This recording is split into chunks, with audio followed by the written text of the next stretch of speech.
dar padarysiu update'ą. Vienu žodžiu, čia mūsų dabar ieškojo gelbėjimo tarnybos viršininkas su 2 pasieniečiais. Mes kartu turėjome eiti, jis mūsų draugas iki ledyno ir kažkaip pasimetėm. Ir jisai galvojo, kad mes gale, grįžo, mūsų nerado, tada bėgo vėl į priekį, nerado, tada vėl atgal. Mūsų kiti draugai kitiem pasakė, kad mes pasimetėm, ten jos pradėjo rėkti. Tada jisai pasikvietė savo pasieniečius, 2 jie čia išėjo irgi mūsų ieškot, va jis už manęs eina, turbūt matot. Ir dabar vat, mes ką tik susitikom. Ir aš galvojau, kad jisai kitų kelių nuėjus. Čia vietinis, reiškia, geriau žino. Ir mes susitikom, aš jo klausiu, sakau, kuda вы пропали?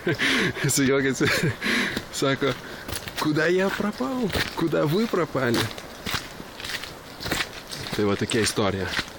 Bet viskas, kas gerai baigėsi. Yra geri nuotykiai. Ir aš manau, mes dabar pasiruošę gerai, gruziniškai, svanetiškai vakarieniai. Linkėjimai.